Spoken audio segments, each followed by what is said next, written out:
Did you own stock in BP when you had your anti-AGEA bill introduced? Yes. And did you announce to the floor, I have a conflict because I own stock in BP when you introduced that bill? We had it in committee. It didn't reach the floor. Well, how come it didn't reach the floor?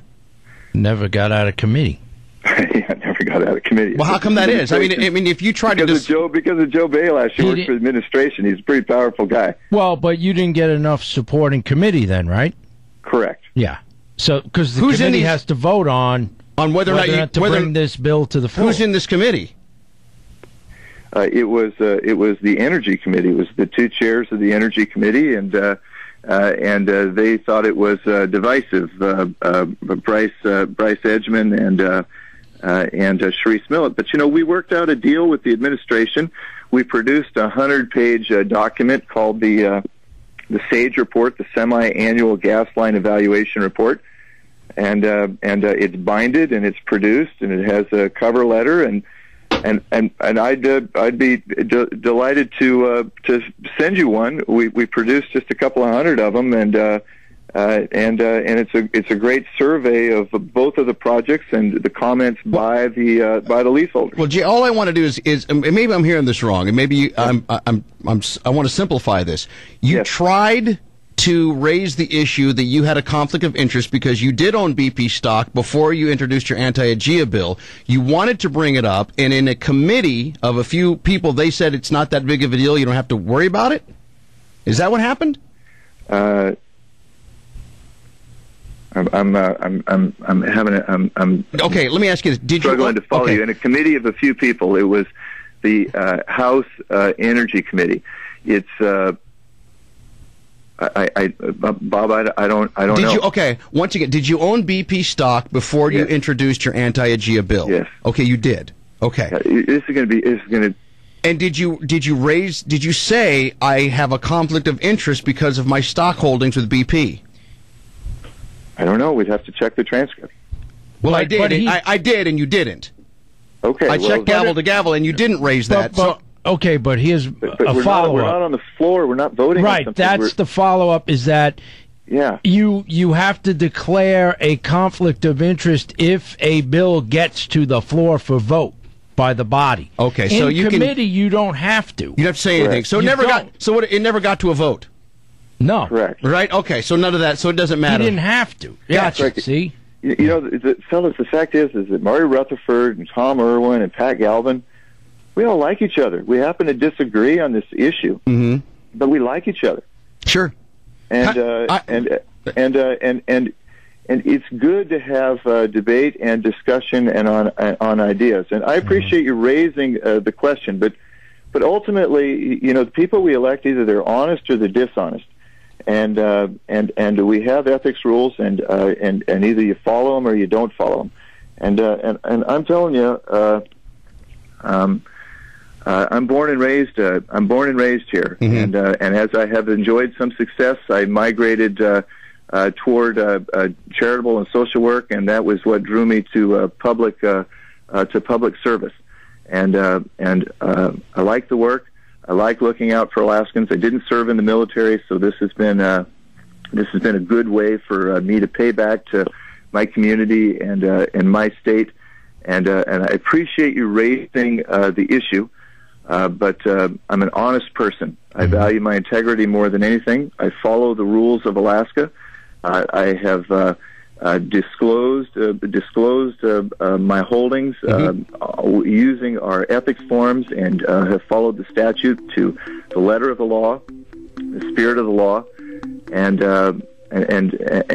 this is an interesting thing to play gotcha with on the back end, in a way that this clever group, Conservatives for Palin, have done. But the fact is, I'm not for sale.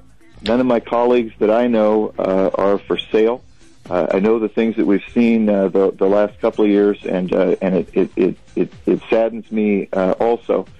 And this AGEA debate is going to be a great debate for Alaska for the next couple of years. Sure. And time will tell, and history will tell whether this mechanism from the administration is going to work. I think that we should have that we should have voted TransCanada down. That we have not resolved the issue of fiscal certainty, which is still the issue sitting in the middle of the table, and time will tell. But ultimately, the market is going to move things, and ultimately, Alaskans put too much value in our oil and gas, and we're just a tiny little oil and gas province.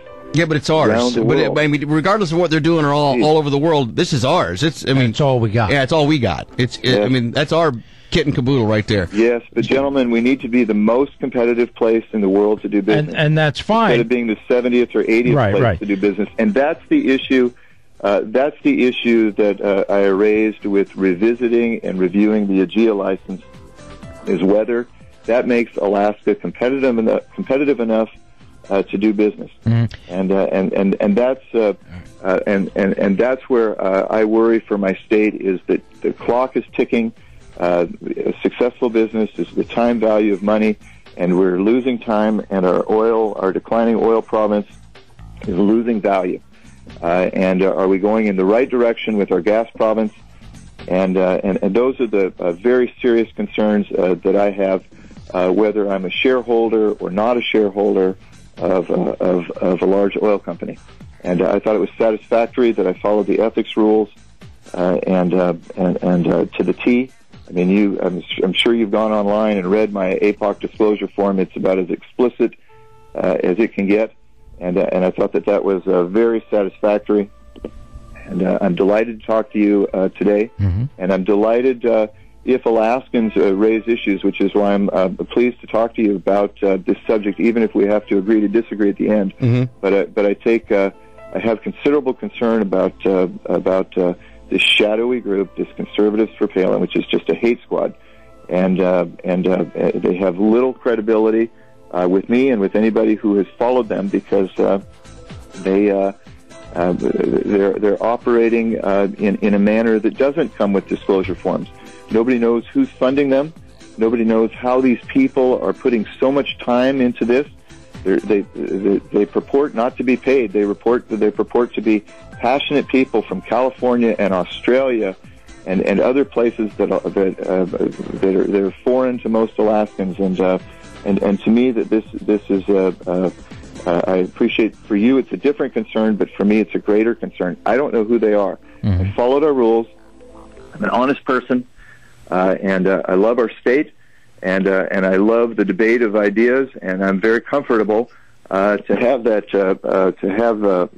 debate. And it does not sway me in assessing the honesty, the integrity, or the character of Representative Lindsay Holmes. If she owns a lot of Conoco, it doesn't sway me that Governor Palin probably has BP stock in her disclosure form. It doesn't sway me that Mike Hawker's spouse works for Conoco. It doesn't sway me that I own BP stock. I just don't share Jay, the same concern that you have. Jay,